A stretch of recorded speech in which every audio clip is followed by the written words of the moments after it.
Obrigado, gente. Queria agradecer o convite, Fernando, e os elogios também, que são sempre muito bem-vindos quando vem de você. Né? E eu tenho um amigo meu, o professor Aires Barreto, que ele fala que a gente, por mais que a gente aprenda e conversa no dia a dia, esteja no dia a dia envolvido com as atividades, que a vida é um eterno aprendizado, né? E hoje ele me disse que a gente sempre tem, no mínimo, 10 coisas que a gente aprende por dia. Né? E hoje eu quero agradecer a vocês, que eu aprendi, no mínimo, 10 coisas na sua palestra, 10 coisas na sua. Né? Anotei, inclusive. Né? E espero que vocês tenham a oportunidade de a gente também compartilhar conhecimento e que vocês aprendam, né, um pouquinho, e a gente faça essa troca, que é sempre muito rica. Né? O licenciamento, como o Fernando falou, ele eu diria que ele é o filé mignon da propriedade intelectual. Ele é a parte nobre, bonita, né? Aquela parte em que, basicamente, licenciado e licenciador estão ainda na fase do casamento, né?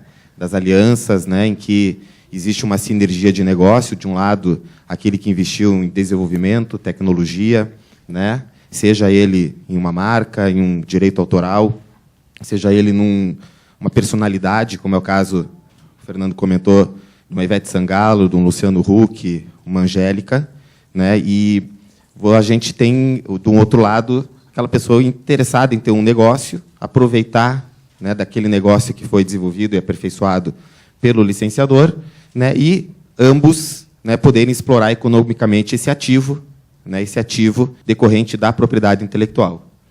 Então, o licenciamento ele está hoje, né, basicamente tudo aquilo que a gente encontra, né, dentro do mercado consumidor.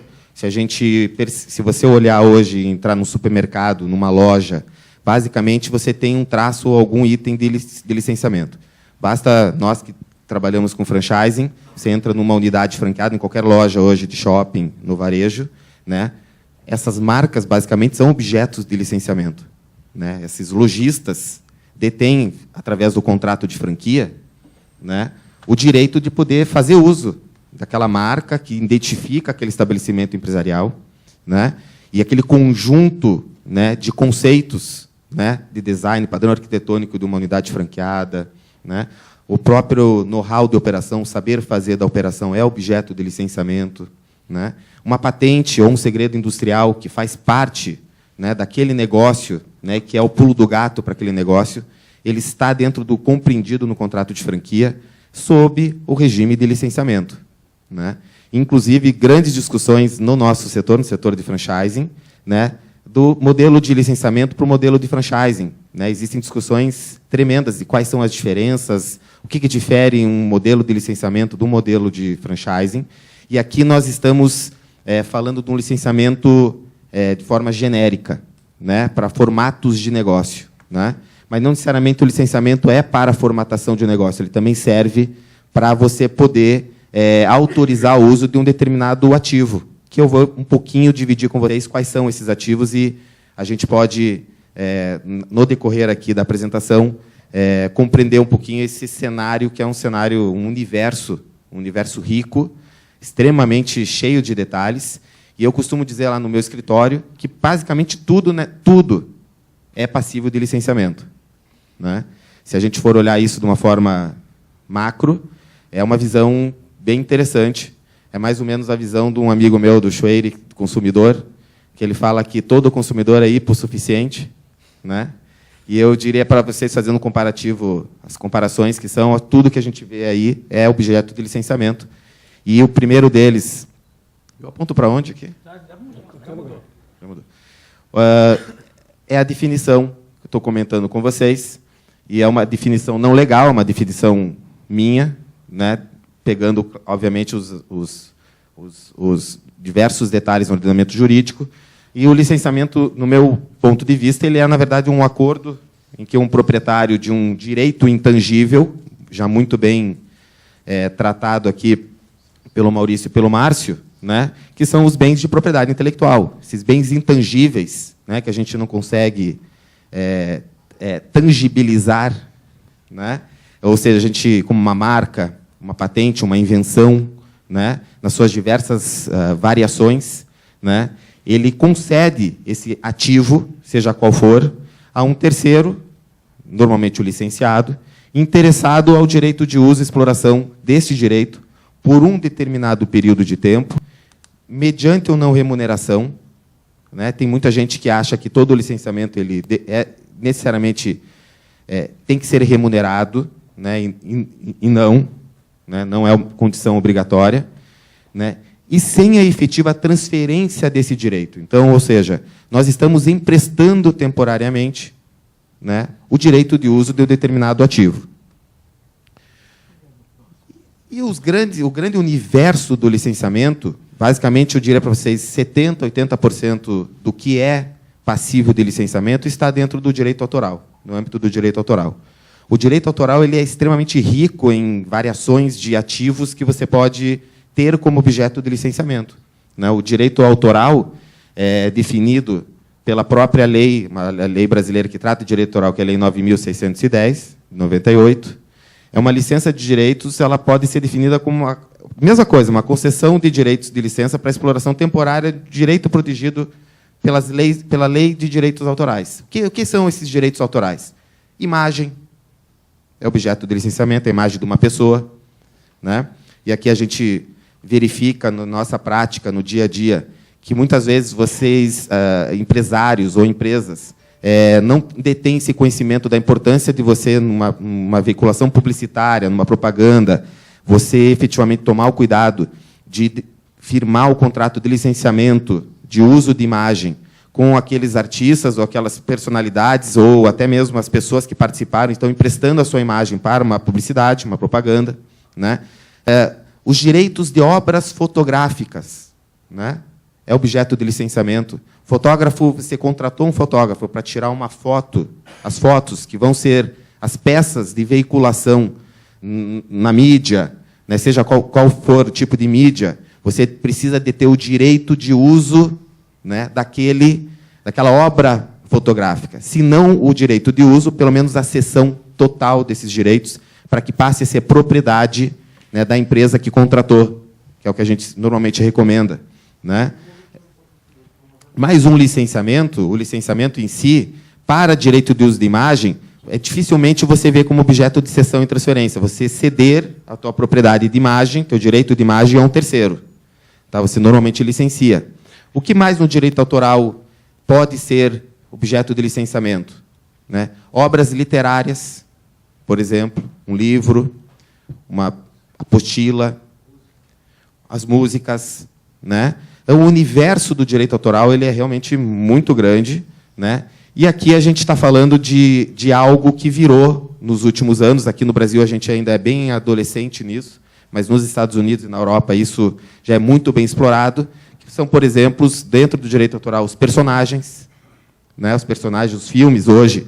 Quando uma Walt Disney lança um filme, ela não lança um filme só com o objetivo de ganhar na bilheteria do filme, etc. Ela já tem todo um plano de merchandising por trás desse filme. Ela já sabe, dentro do seu business plan, quanto ela vai ganhar licenciando os seus personagens para brinquedos, para roupas, vestuários, cosméticos, e, enfim, essa universalidade de segmentos que se utiliza muito bem do licenciamento, principalmente o público infantil.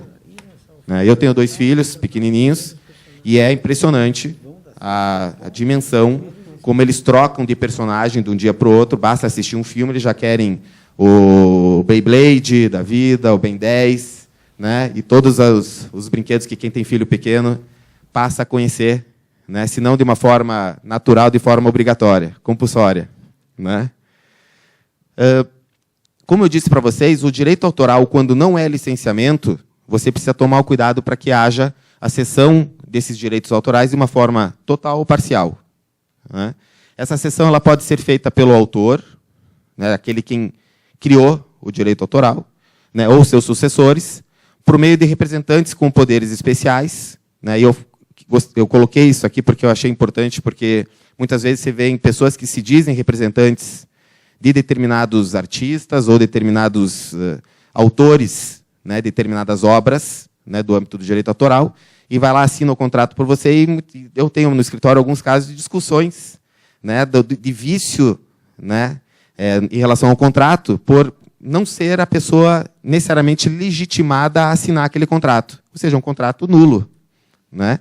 Então, isso é muito importante. A comunicação ela pode ser feita por meio de licenciamento, concessão, cessão ou por outros meios admitidos em direito. E a transmissão total compreende todos os direitos de autor, salvo os de natureza moral e expressamente incluídos por lei. Ou seja, você cede o direito patrimonial, que é o direito de exploração financeira, mas você não cede o direito moral daquela obra. O direito moral, ele sempre vai ser do autor daquela obra. Inclusive, se você vai fazer um pedido de patente, por exemplo, né, um dos requisitos, se você for ver lá no NPI, você tem que indicar quem são os inventores da patente. Porque o direito moral ele tem que sinalizar quem criou, participou do processo criativo daquela inovação, daquela patente de invenção, daquela patente de modelo de utilidade. Não significa que o proprietário sejam essas pessoas. Normalmente, essas pessoas transferem esse direito de propriedade à pessoa jurídica, à empresa, que passa a ser a titular dessa patente no NPI, e ela detém, e por obrigação e força de lei, ela tem que indicar lá no requerimento de patente quem que são os inventores que participaram no processo. Por exemplo, a transmissão total e definitiva dos direitos exige estipulação contratual escrita. E aqui é um dos pontos que eu acho que é muito importante no direito brasileiro, porque direito autoral é um direito restritivo. O que você não escrever no contrato não está contratado. Por isso que, normalmente, nós, advogados que trabalhamos com direito autoral, nós já geramos nas cláusulas de direito autoral. Nós colocamos, você pode, com a sessão, fazer transmissão, reprodução parcial, não parcial, pode compilar, pode descompilar. Você cria uma série de variáveis, porque se você não mencionar essas diversas possibilidades, essas que você não mencionou não estão autorizadas por força do contrato que você assinou. A sessão só realmente será válida para o país em que se firmou o contrato, salvo estipulação em contrário. Portanto, a questão de territorialidade é muito importante. Essa questão das interpretações restritivas, ela está lá no artigo 4º da Lei de Direitos Autorais. Tá? Então, por isso que a modalidade de utilização nossa aqui é do direito restritivo. E o direito autoral, eu sempre gosto de fazer uma diferença, porque a propriedade intelectual, que nós aqui comentamos, se a gente for fazer uma divisão em dois, a gente pode fazer uma divisão em dois blocos da propriedade intelectual. Primeira frente, a propriedade industrial, que são aquilo que a gente, basicamente, nós todos conhecemos no dia a dia, que a maioria das pessoas não falam, aquele advogado é especializado em propriedade intelectual, ele é especializado em marcas e patentes. Nós somos conhecidos como advogados de marcas e patentes. E eu acho que marcas e patentes, ele faz parte do universo, ele é uma das espécies da propriedade intelectual, ele é, na verdade, a propriedade industrial, que a gente aqui pode destacar marcas, patentes, desenho industrial, que é a proteção do design de uma embalagem, ou a configuração visual de um determinado produto. A gente está falando aqui em práticas de concorrência leal, crimes contra a concorrência desleal, e o próprio quesito que a gente pode falar aqui de questões que são, dentro da propriedade industrial, obrigatoriamente passíveis de registro. Para que eu possa ter direito sobre uma marca, eu tenho que registrá-la no NPI. Para que eu possa ter direito a uma patente, eu tenho que registrá-la no NPI. No direito autoral, que é o outro bloco da propriedade intelectual, então eu falei em propriedade industrial, marcas, patentes, desenho industrial, outros elementos, a gente tem do outro lado direitos autorais, que é essa infinidade de frentes que a gente colocou. Essas frentes, tecnicamente falando, independem de registro. Ou seja, não é condição para você deter a propriedade sobre um direito autoral, você registrá-lo. Muito embora é recomendável que você faça, sim, determinados, não registros que vão examinar méritos. Por exemplo, Biblioteca Nacional, que você pode registrar uma obra literária artística na Biblioteca Nacional. Ela não vai examinar para você se aquela obra é original ou não é original, como acontece com marca, como acontece com patente. Ela vai simplesmente te entregar um certificado que vai atestar para você que você é detentor daquele direito sobre aquela obra autoral. Discussões sobre aquela obra entram numa outra esfera, em que você vai utilizar esse conjunto de elementos que você fez como proteção. Basta, muitas vezes, um registro no cartório de títulos e documentos, para você poder caracterizar a criação sobre uma determinada obra. Mas o direito autoral, tecnicamente falando, ele independe de registro, né? Mas se a obra intelectual ela não tivesse sido registrada perante os órgãos competentes, que são inúmeros, para vocês terem uma ideia, por exemplo, hoje um projeto arquitetônico, a própria entidade de classe, né, dos arquitetos, né, eu me esqueci o nome, o CREA, ele tem um procedimento para que o arquiteto vá lá e registre a planta do seu projeto arquitetônico como direito autoral. Né? Porque é uma forma de você garantir, prevenir questões de autoria. Né? Mas, se você não registra essas obras nos órgãos competentes, o contrato de licença ele deverá ser registrado perante o cartório de títulos e documentos. Ou seja, você seguiu a risca, não preciso registrar a obra autoral. No mínimo, registre o contrato que autoriza o uso ou cede os direitos no cartório de títulos e documentos, de forma que esse objeto possa ter validade contra terceiros. Ok? A territorialidade também é algo muito importante quando você trabalha com licenciamento. Né? Se você não definir qual é o território de atuação, né, você tem um belo de um problema.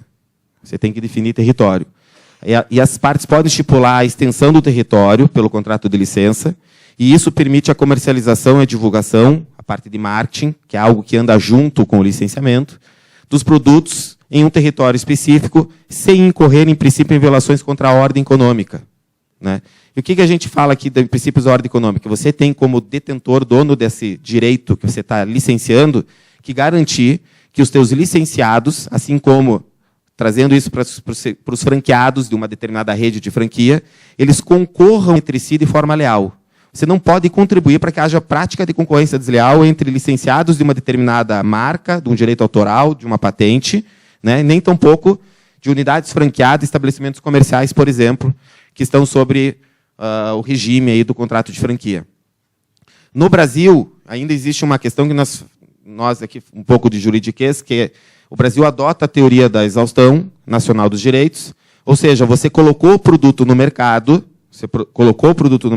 após a primeira venda, ela já não é mais possível de garantir a exclusividade dos direitos quanto ao aspecto de territorialidade. Ou seja, você colocou ele num distribuidor, você não pode impedir que um outro estabelecimento comercial que comprou aquele produto daquele distribuidor e que você eventualmente não deseja que ele venda teu produto, que ele possa não vender o seu produto. Você colocou ele dentro do território.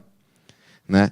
E isso é muito importante porque, falando um pouquinho até, muitas vezes eu recebo consulta de alguns clientes do escritório falando, Natan, franqueadores, Natan, poxa, tem um perfume do Boticário que está sendo vendido numa loja multimarca de perfumaria. A gente vai lá investigar e tal, e ele comprou da própria unidade franqueada. Ele foi lá numa loja do Boticário, comprou com o preço que é o produto no mercado, o perfume, está se predispondo a ter um produto mais caro que aquele encontrado na loja, dentro da sua loja, e o Boticário não pode impedi-lo de comercializar esse produto. Isso é a teoria da exaustão. Tá? Isso a gente tem que tomar bastante cuidado. Tem outros caminhos que você tem que criar junto com o seu cliente, em termos de estratégia. Né? Às vezes ele não pagou o imposto direito do jeito que tinha que pagar. Né? Às vezes ele está lá com o produto já vencido, que ele comprou. Então, a gente tem que pôr outras alternativas, mas não pela questão simplesmente eu não quero que você venda meu produto, porque não cola aqui no Brasil. Né? Pô, agora você vai para a Praça da Sé, nossos colegas aqui, né, que trabalham fortemente com isso. Um dos maiores problemas hoje, não é um grande problema, porque não afeta de uma forma maciça, né, o Boticário, por exemplo, uma Natura, que tem parceria, inclusive, de combate à falsificação e pirataria. Né? E que a gente encontra hoje frascos de perfume do Boticário sendo vendido em aquelas bandejas de isopor, né? Como se fosse um frigorífico, tem aquela carne com aquele fio, o filme plástico, e vendendo em carrinho de mão, aquele carrinho de cimento, de construção, né? Em vários locais, não é só aqui em São Paulo. E se você for ver a origem disso, o que eles fazem? Eles têm parcerias hoje com as empresas dos lixões. Né? Então, eles vão até os lixões, eles o pessoal do lixão já separa as embalagens que foram usadas, que jogou no lixo, que está lá no lixo, etc. E eles reinvasam, né? E é realmente esdrúxulo, vende a R$10 um frasco desse, e tem gente que compra, né? Aquilo que a gente comentou, que é um absurdo, mas tem gente que compra, né? E é um problema crônico, não tem como resolver. Não é aquela falsificação da garrafa de uísque que você compra no Paraguai, que você coloca uma do lado da outra, ela é praticamente igual, você só sente a diferença no outro dia com a dor de cabeça, né? Então, e eu não bebo, tá, gente? Então, é uma referência que eu dei só por dar aqui, né? Porque nem experiência eu tenho da dor de cabeça, mas a gente tem esse problema, né? Roubo de carga. O roubo de carga ele já vem um pouco...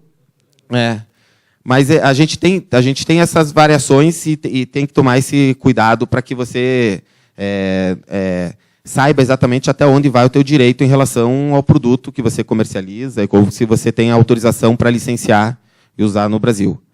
Uma outra frente é o licenciamento de marcas. Esse eu diria para vocês que se concentra boa parte dos contratos de franquia, né, hoje dos franqueadores, Bob, Girafas, Boticário, o Grupo Multi, quem conhece aí, Wizard, Fisk, e vai embora, e CVC, Malve, que trabalham com a franquia ou com a multimarca. Normalmente, o seu lojista ele tem uma autorização de uso para poder usar a marca, né, dentro do âmbito do estabelecimento empresarial, né, que ele vende aqueles produtos, né. Também é objeto de licenciamento. E aqui é interessante, porque há uma pergunta muito grande: contrato de franquia, contrato de licença de marca, eu tenho que averbar ele no INPI ou não? Né? São perguntas que a gente faz. Normalmente, se você olhar, a grande parte, quando as operações são dentro do território brasileiro, boa parte dos licenciadores ou dos franqueadores não averba esse contrato no INPI. Né? Que tem um efeito, tem um objetivo, que é ter efeitos contra terceiros. Né? E aqui é uma discussão interessante. Mas quando você tem uma relação onde se concentra a maior parte dos licenciamentos internacionais, dessas marcas, dos filmes da Walt Disney, da Warner, essas personalidades estrangeiras, etc., em que você vai ter que fazer remessa de royalties, vai ter que remunerar ele para o exterior, é condição obrigatória você averbar, né, esse contrato no INPI, né, para permitir a remessa de royalties lá para o exterior, que é condição para o Banco Central autorizar, ele vai exigir de você o contrato averbado, e autorizar o licenciado a efetuar certas deduções fiscais dos royalties remetido ao licenciante. Tá? Então, você, muitas vezes, tem alguns benefícios de dedutibilidade de imposto de renda e outros impostos, né, a partir da averbação desses contratos. Né? O término de uma licença de contrato, uma licença de marca, ele é basicamente 10 anos, que é o tempo que dura, né, o registro de uma marca, que pode ser renovada de forma eterna de 10 em 10 anos. Né? E, normalmente, o que a gente coloca nos contratos é que o contrato será renovado quando dá a renovação também da marca. Tá? Que é esses 10 anos. Né? E aqui eu trouxe para vocês um elemento que eu acho muito importante. Um determinado produto, ele não necessariamente só tem o que a gente fala de um tipo de proteção. Às vezes, um produto ele é carregado de múltipla proteção. O que é essa múltipla proteção? Ele pode ter dupla proteção, tripla proteção. Ele pode ter uma série de proteções um produto no âmbito da propriedade intelectual. Por exemplo, um frasco do Boticário, fazendo propaganda do Boticário, tá? Para vocês que eu ganho, cada propaganda que eu faço lá no Conselho do Boticário, eu ganho uma comissão. Né? E um doce em casa que, verdade, que a minha esposa é executiva lá do Boticário. E mantenho por mais 10 anos meu casamento. Né? Então, a gente... Nada contra a Natura, tá? E a gente tem aqui uma questão que é interessante. Hoje eu vejo um exemplo de um frasco do Boticário, você vê um perfume do Boticário, ele tem múltipla proteção. Ele tem uma marca, né, que identifica aquele produto. Aquele frasco bonito que eles contrataram um francês especializado em designer e etc. e tal, que custa uma fortuna. Né? Cada contrato que a gente analisa lá no escritório, lá que eu falo, poxa, devia ter sido designer do que... Né? Mas os caras ganham muito, muito dinheiro mesmo, esses designers internacionais. A gente protege o frasco como desenho industrial e algumas vezes como marca tridimensional. Por exemplo, o Dr. Márcio apresentou aqui a garrafa da Coca-Cola, né? Que ele é uma marca tridimensional. Quem conhece o Boticário desde o início sabe que o Boticário começou os seus frascos com uma ânfora é um perfume que é em forma de ânfora, que ele comprou do Silvio Santos, 30 mil frascos que o Silvio Santos tinha comprado, né? E frustrou um negócio, ele estava estocado, né? E o Miguel Krieger, que é o presidente, o fundador da Boticário, foi lá e comprou esses 30 mil frascos e virou o símbolo do Boticário. É uma marca tridimensional, né? Porque quem está no segmento olha aquele perfume do Boticário, né? É uma ânfora, né? Além disso, um produto, a sua formulação daquele perfume, que também foi feito lá por várias empresas de perfumaria, que desenvolve a fórmula do perfume, é patente, né? Ou seja, só aí tem 3 proteções. Então, quando a gente fala em múltipla proteção, né? E aqui a gente fala também de uma mistura muito grande do direito autoral com marca, por exemplo, a Ivete, né? Que eu tenho o prazer de trabalhar com a Ivete, né? A Ivete Sangalo. É bem interessante isso, porque a gente, num primeiro momento, a imagem ou o nome Ivete Sangalo, ela pode ser licenciada, independentemente de registro em NPI, qualquer coisa desse sentido. Mas nós temos uma política, né, que a gente conversou, a gente sentou juntos e definiu, que a gente vai proteger a marca Ivete Sangalo em todas as classes em que ela tem negócios no NPI como marca. Por quê? Porque a gente passou a tratar a Ivete Sangalo, personalidade, artista, cantora, no âmbito do licenciamento, como marca, como branding. Ou seja, uma coisa é a Ivete dando show, fazendo turnê, fazendo televisão, novela e etc. Outra coisa é a Ivete sendo comercializada como produto. Para ela ser tratada como produto, nós tratamos Ivete Sangalo, saímos da pessoa Ivete Sangalo e tratamos ela como uma marca, como qualquer outra que existe aí no mercado. Então foi feito todo um trabalho de imagem e posicionamento da Ivete no mercado. A gente está fazendo agora, não sei se falei para o Fernando, mas a gente está fazendo esse mesmo trabalho para o Luciano Huck, né, que é um trabalho bem legal, de você pegar uma empresa, a gente trabalha com a Bain Company, não sei se vocês conhecem, a Bain Company é uma companhia que trabalha com branding, e eles fazem um trabalho muito legal, que é inovador aqui no Brasil, que é um trabalho de a gente fazer trabalho de imagem, qual é a imagem daquela marca, daquela personalidade, e qual é o posicionamento que nós temos que ter em relação ao mercado para poder potencializar oportunidades de vendas e de fazer um match, a associação com outras marcas de renome, também no mercado, para potencializar, alavancar suas vendas, né? A gente vai tratar um pouquinho isso aqui. E o que mais acontece no licenciamento, que é uma coisa que incomoda a gente um pouquinho? Quando a gente faz essa mistura de você registrar a marca Ivete Sangalo no NPI, mas, ao mesmo tempo, ela ser um direito autoral, né, por ser nome de pessoa e etc., e sua imagem, existe uma discussão que a gente acaba trazendo, né, no âmbito do fisco, né? Então, muitas vezes, o fisco ele vai lá e faz a interpretação que mais lhe interessa para arrecadar, né? E ele entende assim, não, a partir do momento que você está licenciando marca, você não tem dedutibilidade de royalties, você tem que pagar só no máximo 1%, né? Você tem que pagar determinados impostos, né, que incidem sobre isso aqui, enquanto que o contrato fala em direito autoral, por exemplo. Por isso que a gente tem que tomar sempre o cuidado de entender, poxa, será que vale a pena eu registrar isso como marca ou eu vou tratar na sua essência esse contrato como direito autoral para poder fugir da interpretação equivocada do fisco, né? Porque os agentes públicos, normalmente sem conhecimento da matéria, o Dr. Márcio comentou isso, né? Se nós, advogados, não temos essa cadeira dentro da faculdade, né, e nenhum outro profissional, também não podemos exigir de um agente público que tem o objetivo daquela fome de arrecadar cada vez mais, que ele conheça sobre propriedade intelectual. Então, é difícil ele entender qual é a diferença de uma marca, qual é a diferença de um direito autoral, e a lei fala especificamente, sobre licença de marca, você pode deduzir, não pode deduzir, o imposto é esse. Então, sobre direito autoral, você não paga isso, não paga assado, etc. Mas ele sempre faz a interpretação que mais lhe interessa. Então, a gente tem que tomar muito cuidado na formação do contrato de licenciamento, para que você deixe o mais claro possível qual é o objeto de licença. E você, por quê? Porque o contrato não é só feito para licenciar, você tem que pensar também qual é o efeito fiscal dele, qual é o efeito de negócio que vai refletir naquela operação. Já vi muitos negócios se frustrarem por conta disso, né? Aqui, gente, eu trouxe um tema que eu achei que tinha sinergia com vocês, né? Porque aqui a gente está falando também numa associação de equipamentos, né, para o varejo e serviços, né? E nada mais, para mim, que tenha mais vínculo com o segmento de vocês que a questão do software, né?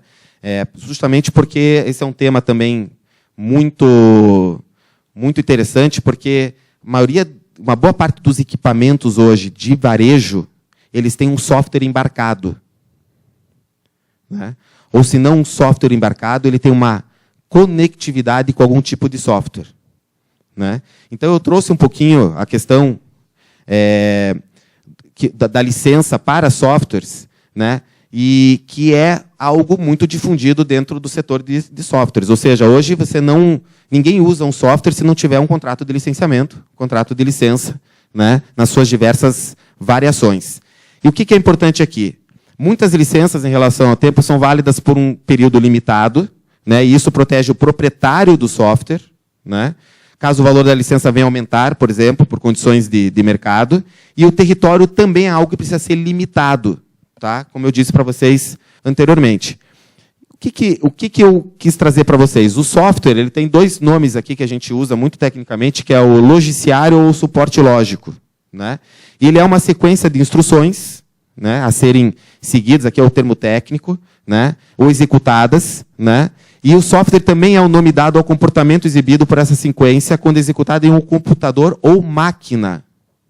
Todo mundo pensa que software está atrelado ao computador. Na verdade, hoje, maiores máquinas de automação comercial, automação industrial, ela tem um software embutido nessas máquinas. E esse software, muitas vezes, ou são desenvolvidos pelo próprio fabricante da máquina, né, quem idealizou a máquina, ou muitas vezes ele é objeto de licenciamento. Alguém desenvolveu, ele está licenciando para poder usar esse equipamento e software embarcado. Né? E esse produto que a gente comenta aqui, o software, ele é conhecido pela lei, existe uma lei específica que trata sobre programas de computador, é a Lei 9.609, de 98. Né? Essa lei ela trata especificamente sobre programa de computador. E aqui, qual que é a diferença de programa de computador e software? Alguém sabe? Alguém saberia dizer? Não vou perguntar para vocês, né? Então, aqui é interessante. O programa de computador, ele, na verdade, ele saiu, eu vou dar uma pulada aqui para colocar, ele, dentro do Draft Treaty of Legal Protection of Computer, que é da OMP, da Organização Mundial de Propriedade Intelectual, que é uma referência, ele fala que programa de computador significa um conjunto de instruções capazes, quando incorporados em um meio legível, seja uma máquina, produzindo esta máquina a capacidade de processar informações que indicam, realizam o arquivo uma função particular, tarefa ou resultado. 2. Descrição do programa, né, ou seja, significa uma apresentação completa e procedimento de forma literal, em detalhe suficiente para determinar como você usar o programa de computador. Né? 3. Material de suporte, ou seja, assistência técnica e etc. E o software de computador. Significa qualquer ou vários dos itens referidos no item 1 a 3. Ou seja, qual a diferença do programa de computador e do software? O software, ele é, aqui, ó, tecnicamente, em sido estabelecido na distinção conceitual entre vários termos, o programa de computador é o dito conjunto de instruções, ele é o software puro, ele é como no osso, vamos dizer assim, ele é o programa só. Ele é o programa. Quando você acrescenta a ele metodologia de operação, documentação completa, manuais, formas de uso, o guia, né, os manuais de instrução de como operacionalizar o uso, quando você transfere conhecimento, se dá treinamento e etc., esse programa de computador se transforma, tecnicamente falando, em software.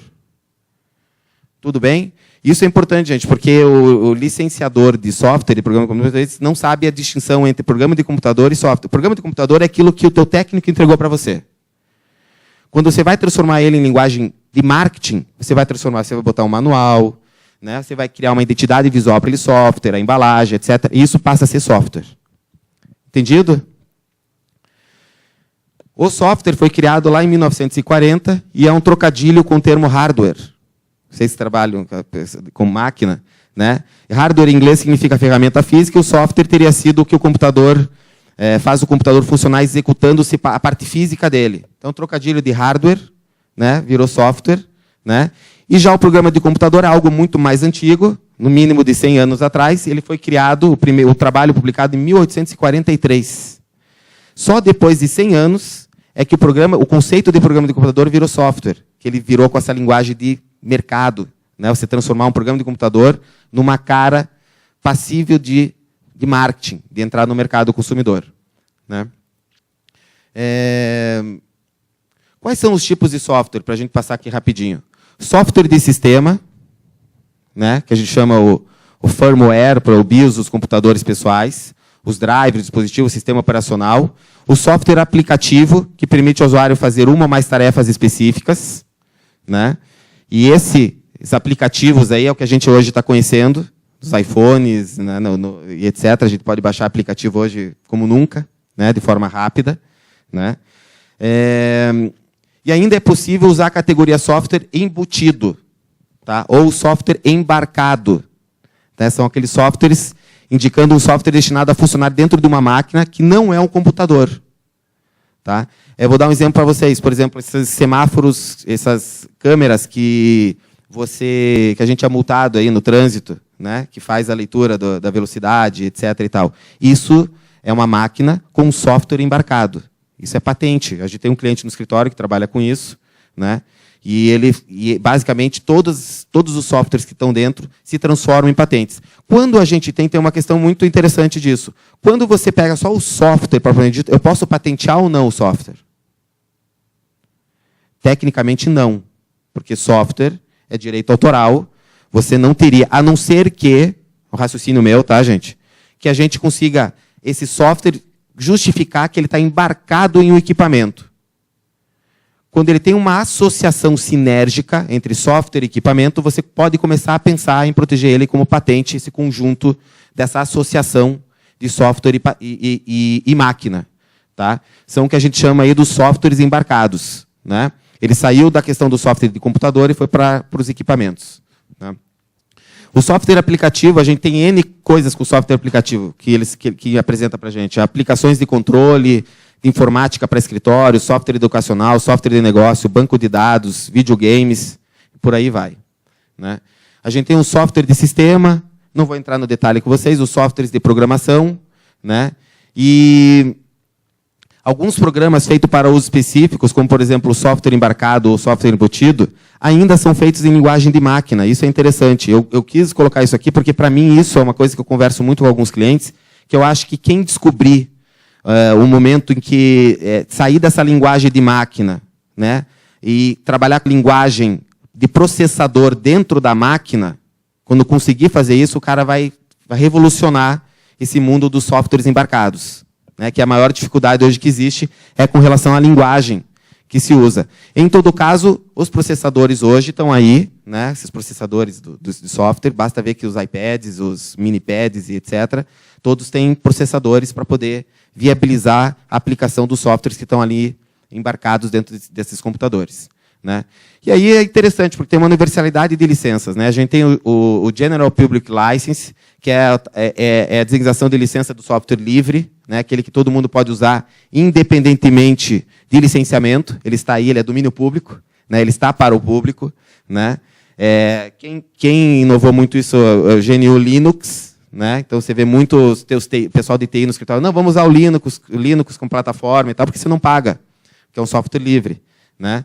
Nós temos as licenças comerciais, que é onde se concentra as grandes licenças da Microsoft, da Apple, etc., que você usa no seu computador. Né? Normalmente associados a contratos de licenciamento de uso de software. Né? E os softwares são chamados, nesses casos, softwares comerciais. Tá? Temos aqui também o software livre, que é um pouquinho diferente do conceito, né? Porque ele respeita a liberdade dos usuários de computador. Né? E os usuários de software livre estão livres dessas atividades obrigacionais do escopo de um contrato de licenciamento. Né? Ou seja, ele não tem obrigações maiores a não ser use, pode usar à vontade. Né? Aí temos os freewares, que são os softwares gratuitos, que é diferente dos softwares livres. Tá? Tem um outro conceito. Né? E aí a gente tem o software demo, que são aquelas demonstrações que a gente recebe. O trial, que é semelhante ao demo, porém com prazo de uso. Né? E é uma universalidade de coisas que a gente tem para trazer no mundo do software. Né? Mas eu queria deixar esse detalhe para vocês aí da questão da importância de entender quando você tem um equipamento com software embutido, porque é nele que reside as oportunidades de você deter determinadas proteções via patente, ou até mesmo via do âmbito do direito autoral, que vão proporcionar a vocês o direito, o privilégio de uso exclusivo desse software, desse equipamento no mercado consumidor, né? Como eu disse para vocês, o licenciamento, ele hoje tem como objeto personagens, celebridades, métodos, direitos autorais, marcas, patentes, inventos, segredos de negócios e outros, né? E aqui eu queria fechar com a parte que hoje é a que mais me encanta, né? E que eu tenho dedicado uma boa parte do meu tempo, que é a parte de licenciamento de personalidades, né? Não só pelo fato de você estar... Eu não sou, por exemplo, nunca fui tão fã de músicas como da Ivete. Eu gosto das músicas mais românticas até, eu sou um cara romântico, né?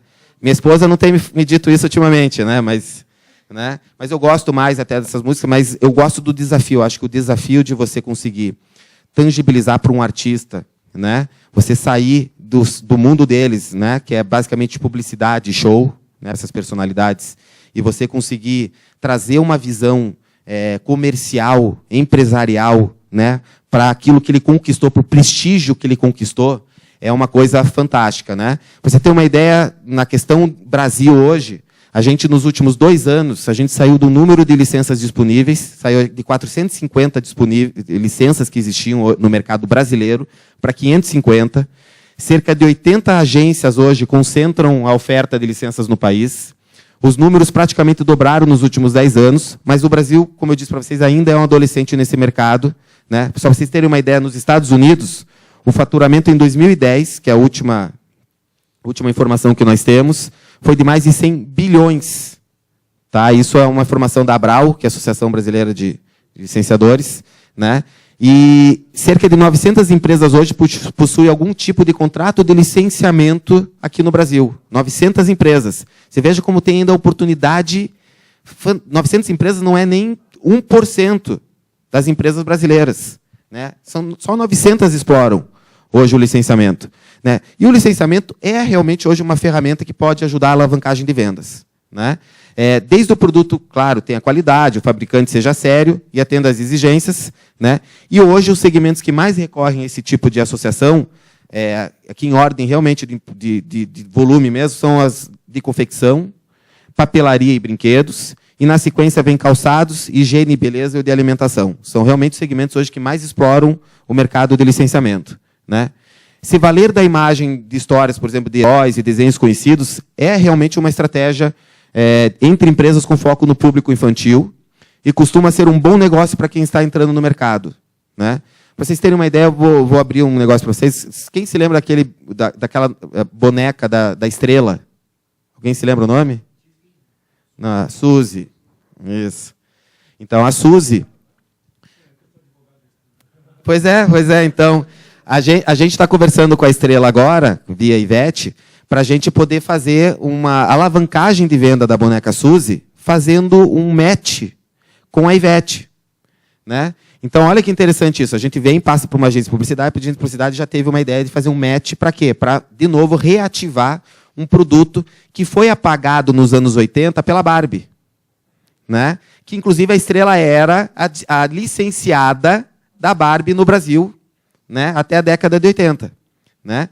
Então, você vê como, às vezes, a importância de você fazer um match, a associação de um personagem, uma personalidade com um determinado produto, ela tem um objetivo mercadológico de posicionamento, né, de marca. Então, o licenciamento realmente abre portas no varejo, encurta o caminho do sucesso, né? E as propriedades mais exploradas no mercado brasileiro são as relacionadas a entretenimento, né? A gente vê ali filmes, desenhos animados, né? E segundo o License Brasil Meeting, essas opções hoje respondem por 70% do mercado de licenciamento. Se tu olhar hoje o mercado de licenciamento, 70% vem do merchandising, de filmes, né, de desenhos animados. Entre as marcas aí com o maior número de licenciamentos, que devem ser clientes, alguns de vocês aqui, né, estão aqui o Ben 10, né, que é hoje carro-chefe, o Pica-Pau, que está aí há anos, né, e continua sendo ainda o carro-chefe. Ontem mesmo eu comprei para o meu filho um Trident do Pica-Pau, né? E para minha filha um Trident da Barbie, aquele peso de consciência do pai que não está em casa há dias, né? Certo? Então você tem que levar alguma coisinha para os filhos, né? entre o Hot Wheels, né? E os negócios não se resumem a parcerias com fabricantes de produtos, né? A boneca mais famosa do mundo, por exemplo, né? É a fonte de criação da próxima coleção de biquínis da CIA. Olha que interessante, pegaram uma boneca, né? Da CIA Marítima, está lançando todo o conceito do seu produto, seus biquínis, em cima dessa boneca, né? Vai ter estampas aí da silhueta da Barbie, né? E coisas que remetem a esse universo, né? Novo leque de negócios, né? Aqui que está começando o Brasil. E prometo mais 3 minutos, já termino, gente.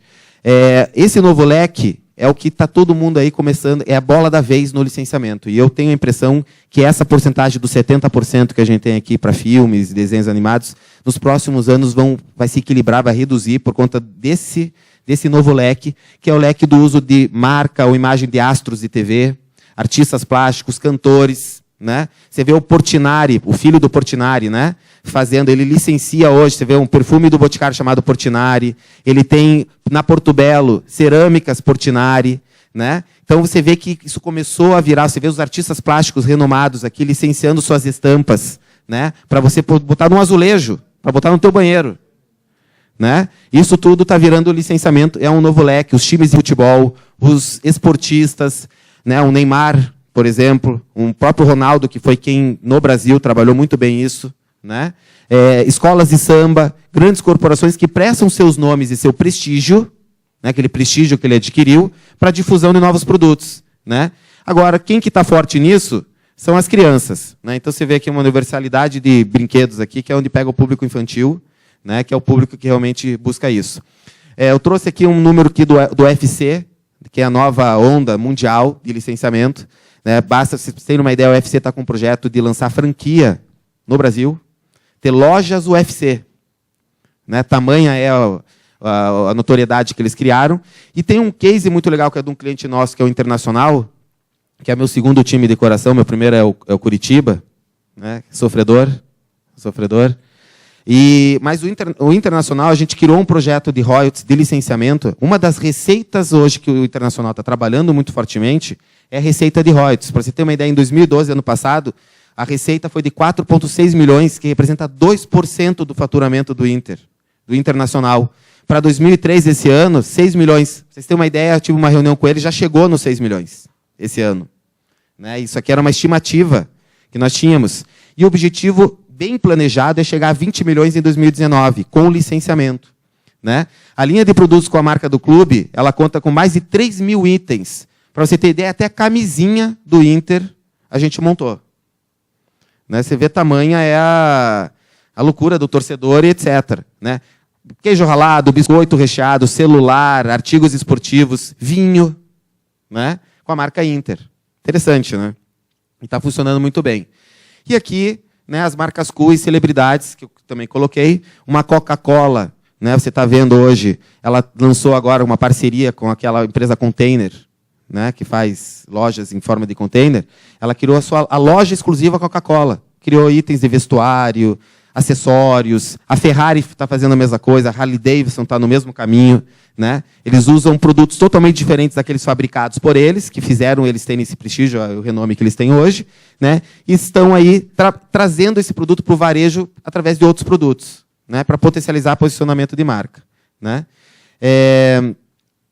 Gente, esses seriam, vamos dizer, as passadas que eu queria dar com vocês em relação ao licenciamento. 45 minutos, eu confesso para vocês que, para mim, que fala demais, é pouco para tentar traduzir tudo isso numa única explanação, mas a ideia aqui era realmente a gente poder dar uma visão geral sobre o que é o conceito licenciamento e tentar jogar algumas ideias para vocês que possam ajudar aí no dia a dia empresarial e nas coisas que são inerentes a atividades de vocês que, eventualmente, tenham uma oportunidade de trabalhar com essa frente de licenciamento, que eu acho que é, para mim, a nova onda, né, em relação à exploração da propriedade intelectual.